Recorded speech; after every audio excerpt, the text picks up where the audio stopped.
The impossible mountain. You've stood at the bottom of a mountain before. Not a real one, but a goal. A dream. Something so big, so far away, that just looking up at it made you want to turn around. Maybe it was starting a business, writing a book, getting healthy, rebuilding your life after everything fell apart. And the question that stopped you, the question that stops almost everyone, wasn't, can I do this? Where do I even begin? Today, I want to answer that question. And the answer might surprise you. The bamboo tree. There's a tree in Asia, the Chinese bamboo tree, that teaches us something remarkable about growth. You plant the seed, you water it, you fertilize it, you care for it every single day. And in the first year, nothing happens. You see nothing, no sprout, no sign of life. You keep going. Second year, nothing. Third year, fourth year, still nothing above the ground. People around you start to wonder if you've wasted your time. 90 feet in 6 weeks. But here's what we have to understand. It didn't grow 90 feet in 6 weeks. It grew 90 feet in 5 years.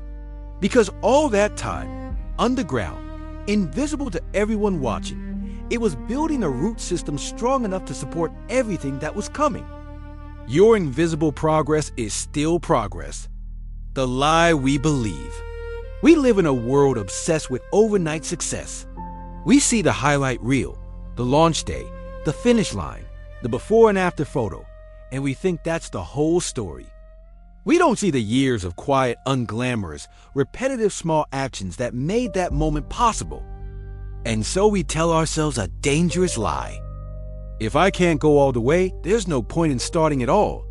We wait for the perfect moment, the right conditions, the big motivation. And while we wait, days become weeks, weeks become years, and the dream stays exactly where it started, in our heads. But the most successful people, the ones who built great things, they didn't start big. They started real. They started small. They started today. Small is not the opposite of great. Small is how great begins. The nurse who changed millions. Let me tell you about a nurse named Florence. Florence Nightingale didn't arrive in the Crimean War with a plan to revolutionize medicine.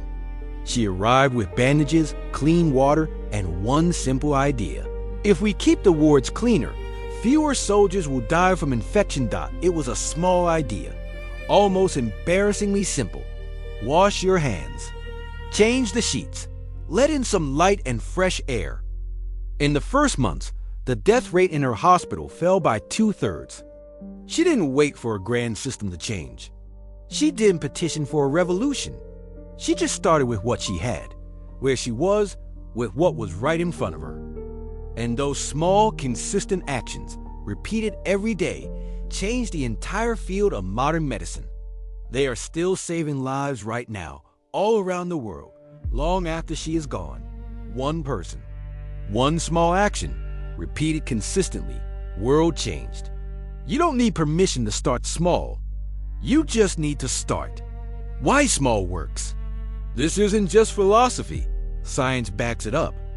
Psychologists call it the progress principle. The single biggest motivator for human beings is making progress. Even tiny progress on meaningful work. Not big leaps. Not rewards. Just movement forward. Every time you take one small step, your brain releases a shot of dopamine. That tiny chemical reward reinforces the behavior. You feel good, so you do it again. Over time, those repetitions carve a groove, a habit, a neural pathway that makes the next step easier than the last. James Clear, in his book Atomic Habits, puts it beautifully. If you get just 1% better every day for a year, you end up 37 times better than when you started. 37 times better, 1% at a time. The math of small is astonishing. We just rarely give it enough time to work. Your one small step. So I want to ask you something, and I want you to really sit with it. What is the one thing you've been putting off because you told yourself it was too big, too late, or too hard to begin? The book you want to write. 1 page. Just one. the body you want to build. One walk, just 15 minutes. Start the business you want to start. One email, one phone call, one idea written on the back of a napkin. The relationship you want to repair. One honest, kind, courageous sentence. You don't have to see the whole staircase. Just take the first step. Martin Luther King Jr. said those words in a different context, about a different kind of courage. But they apply here too.